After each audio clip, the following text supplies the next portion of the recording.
Magandang araw po sa inyong lahat and welcome back to my channel. Re-reactionan po natin ngayon ang mga kaganapan sa mundo ng politika. At babasahin din po natin ang mga komento ng mga pro-government, pro-BBM o yung mga anti-DDS. Unahin po natin si Representative Kiko Barsaga. Alam nyo, napapansin ko, mula nung pumasok talaga ang mga Duterte sa buhay ng mga Pilipino, na iba po ang takbo ng ating gobyerno. Parang naging normal na ang maging bastos ka. Sa bagay kasi, sino ba ang kanilang tutularan kundi si former President Rodrigo Duterte, dahil aminado pong walang ya at bastos si Rodrigo Duterte. Siya po mismo nagsabi niya na aminado siya, na walang ya siya, na bastos siya. At yan po ay minana ng mga tunay na anak at ng mga anak-anakan hanggang sa mga vloggers nila, hanggang sa mga kaalyado nila. Mula sa Kamara hanggang sa Senado, mga bastos po yung mga kaalyado ni Rodrigo Duterte. Kasi ang pakiramdam ni Rodrigo Duterte at ni Lazaro Duterte, untouchable sila. Dahil nagawa nila sa Davao, akala nila tatanggapin ng lahat ng Pilipino. Nagkamali sila. So nung natapos yung termino ni Rodrigo Duterte, nawala yung takot ng mga Pilipino kay Digong. Totoo yan, kasi natakot ang mga Pinoy doon sa EJK ni Rodrigo Duterte. Nung natapos ang termino niya, lalo na nung siya ay napunta sa dahig, naging matapang ang ating mga kababayan na ilabas ang kanilang saloobin. Pero siyempre, ang mga DDS hindi po magpapatalo yan. Dahil sa panahon ngayon, kapag DDS ka, kailangan mong pangatawanan na ikaw ay DDS. Kung hindi, mawawalan ka ng grasya. So, unahin nga po natin itong si Kiko Barsaga. Hindi po ba ito ay nasuspend na? Kasi kahit na nasuspend na siya, ngayon nakabalik siya, abay, ganun pa rin kabastos ang bibig ng taong ito. Mapanira pa rin. Sabi niya kasi sa isang post niya, habang siya ay nasa session ng Kamara, sabi niya, "We are back in the crocodile farm." Tapos pinan niya yung kanyang camera at ang sabi niya, "Ang daming mga buhaya, ang daming mga magnanakaw, but we are back and ready to attack." Akala mo itong si Barsaga, siya ang savior ng mundo. Ganyan naman ang mga dumidikit sa mga Duterte. Akala mo mga siga, mga untouchable, mga bully, akala mo kayan-kayanan na lahat ng tao? Kasi nakikita nila kay Sara Duterte. Bastos si Sara Duterte. Bastos sa batas, bastos sa mga Pilipino. Siyempre, kung anong ginagawa ng matanda, siyang gagawin ng mga bata. So kung ano yung ginagawa nitong mga leaders nila, siya rin ang ginagawa nila. Pansinin niyo, lahat ng DDS nagmana sa ugali ng mga Duterte. Parang normal na ang maging bastos at palamura. So kung sinasabi mo, Kiko Barsaga, na ang daming buhaya na ikaw ay bumalik sa crocodile farm, ibig sabihin, buhaya ka rin. Kasi kongresista ka, representative ka na iyong distrito. So, huwag kang magmalinis kung sinasabi mong maraming magnanakaw, maraming buhaya. The mere fact na nandyan ka, buhaya ka rin. Magnanakaw ka rin. Huwag magmalinis. Kung ayaw mong mapasama sa mga buhaya at mga magnanakaw, umalis ka dyan. Ito pa sabi ng bastos na itong si Kiko Barsaga. Tanong niya, bakit ba may opening prayer pa ang Kongreso? Puro mga demonyo at magnanakaw nandun. Kapal ng mukha ng mga DDS, ano? Akala mo sila ang magagaling. So kung ayaw mo makipagdasal, huwag mong gawin. Sa bagay, hindi nyo kailangan ng panalangin. Dahil lahat kayong DDS ay isasama ni Digong sa impyerno kung saan ang presidente ay si Sara Duterte. Maghintay-hintay lang kayo dahil malapit-lapit na kayo doon. So inulit niya na maraming demonyo at magnanakaw nandun, bakit kailangan pa mag-opening prayer? Bastos, di ba? Manang-mana ka talaga sa Tatay Digong mo. So, nangangamoy pong matanggal na itong si Kiko Barsaga sa kanyang pwesto. Bastos po talaga eh. Ibang klaseng level talaga ang kabastusan ng mga DDS. Pero hindi natatakot si Kiko Barsaga na matanggal sa pwesto. Sabi niya, "Even if I lose my job in Congress, I am pretty sure I will be fine."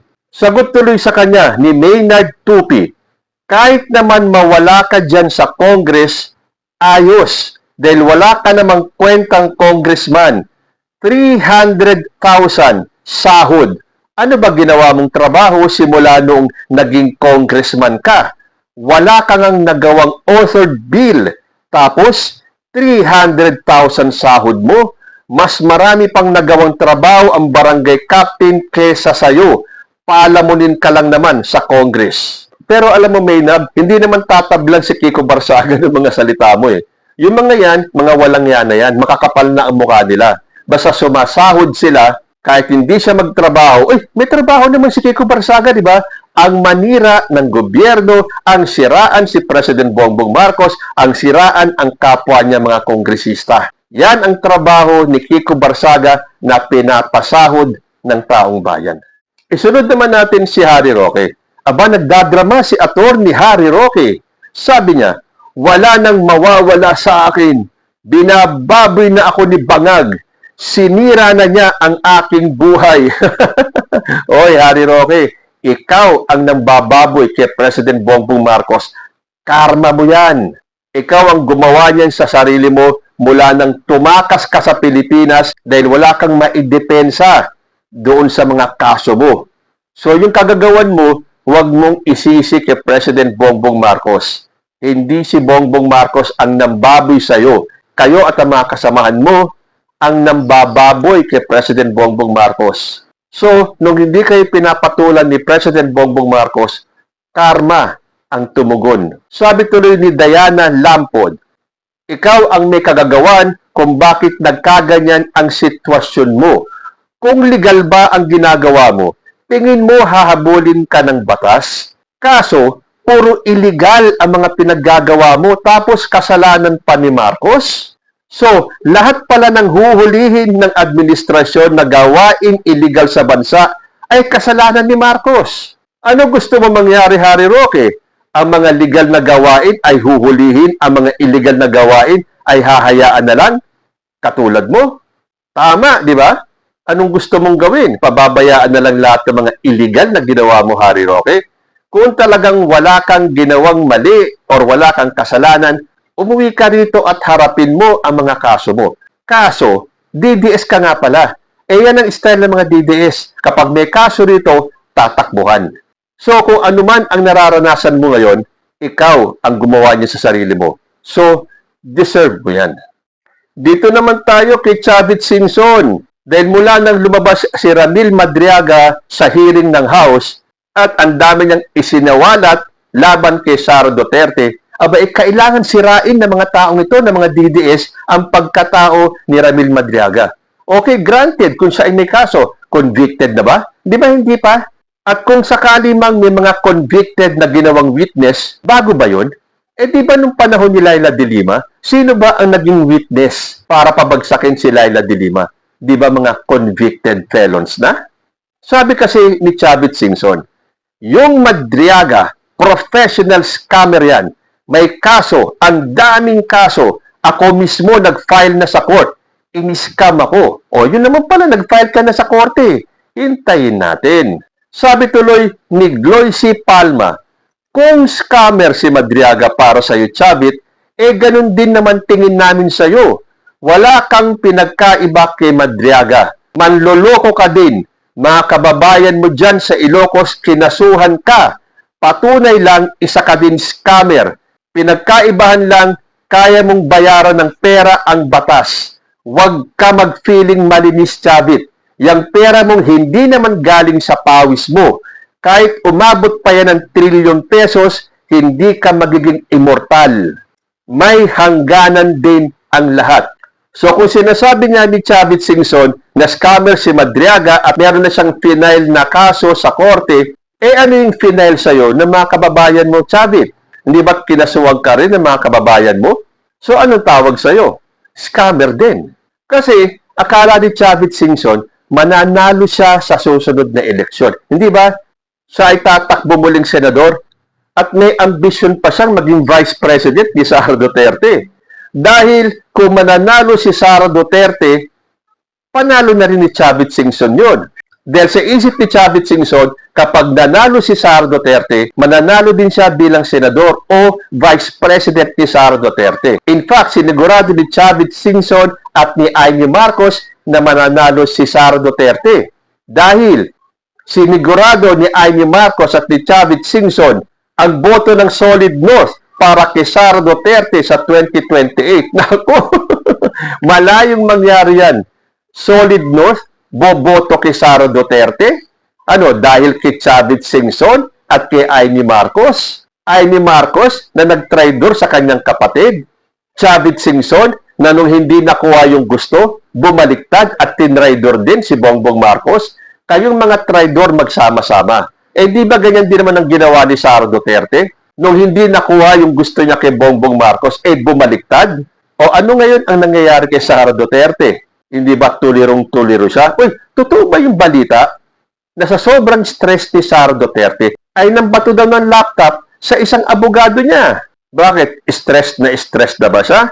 At sa dami ng lumalabas na ebidensya, eh hindi na siya sigurado kung mananalo pa siya sa 2028. So ano itong pinagsasabi ni Amy Marcos at ni Chavit Singson na sigurado daw yung boto ng Solid North para kay Sara Duterte sa 2028. O kayo mga taga-Norte, totoo ba itong sinasabi ni Amy at ni Chavit? And speaking of Amy Marcos, nag-iingay po siya ngayon ulit. Nag-iingay o nagpapaawa o kumukuha ng simpatya o kunwari concern sa kanyang kapatid. Sabi kasi ni Amy Marcos, I said there were drug issues and addiction issues and I exposed that in November. Wala pang 2 buwan, diretso siya sa ospital. Ilang beses kaya talagang nalulungkot ako. Tama na pag-iinarte Amy Marcos. Hindi bagay sa iyo ang magdrama. Pangatawanan mo na ang pagiging black sheep ng pamilya nyo. Pangatawanan mo na ang pagiging kontrabida ng kapatid mo. Kunyari, concern ka at nalulungkot ka. Sasabihin mo na in-expose mo yung issue ng drug addiction ng kapatid mo. Alam nyo, hindi ako makapaniwala eh. Magkalapit po ang edad namin ni President Bongbong Marcos.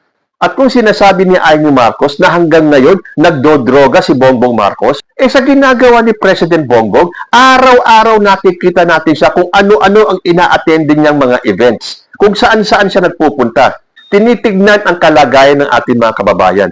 Kung yan nag-a-addict hanggang ngayon, granted na sinabi ni Amy nag-a-addict ang kanyang kapatid, matagal nang bumigay yan. Lalo na at may sakit siyang diverticulitis. Sa tingin ninyo, gago si President Bongbong Marcos na meron na siyang iniindang diverticulitis, tapos sa dinami-dami ng kanyang ginagawa, hindi pa kasama doon yung mga nananalangin na sana matigok na si Bongbong Marcos. Tingnan nyo nga ngayon siya. Nung una siya nagkasakit, hindi ba sumobra ang kapayatan ni President Bongbong? Ngayon, pansinin ninyo, nakaka-recover na po. Yan ba ang sasabing addict ni Amy Marcos? At paano niya nalaman yung mga aktibidades ng kanyang kapatid? Meron siyang espiya?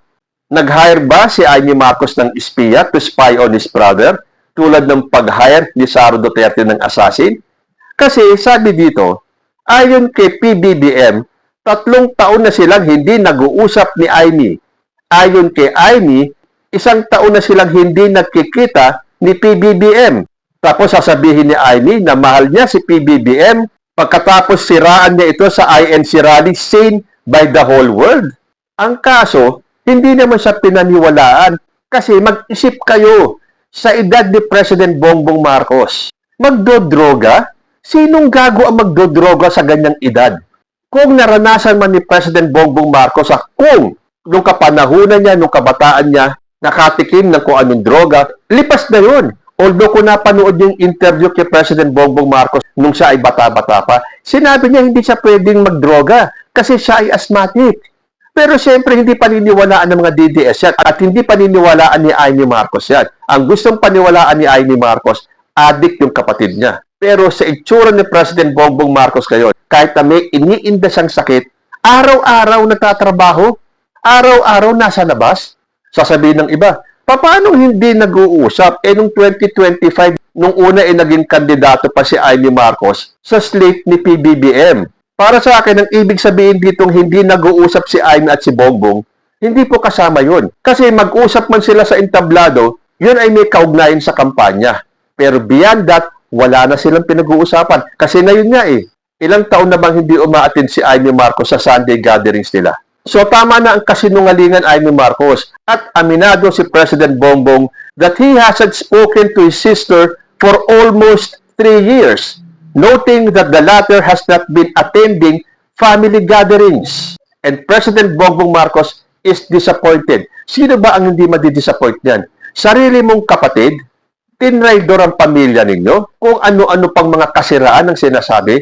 At paano tayong hindi maniniwala na sinisiraan lang ni Amy si President Bongbong? Saan ba siya nakaalyado ngayon? Hindi ba sa mga Duterte? Alam naman natin lahat na kapag ikaw ay dumikit sa mga Duterte at ikaw ay naging DDS, nagiging sinungaling ka. So sa sobrang pagka-loyal ni Amy Marcos sa mga Duterte, wala na siyang pakialam sa pamilya niya. Dahil ang pamilya niya ngayon ay ang mga Duterte. At sa inasal ni Amy Marcos, sa tingin ninyo, makukuha nila ni Chavit Singson ang solid north na susuporta sa pagka-presidente ni Sara Duterte? No way. Kayo po, anong masasabi ninyo? Comment lang po down below and I will see you in my next video. Diyos ti Agnina.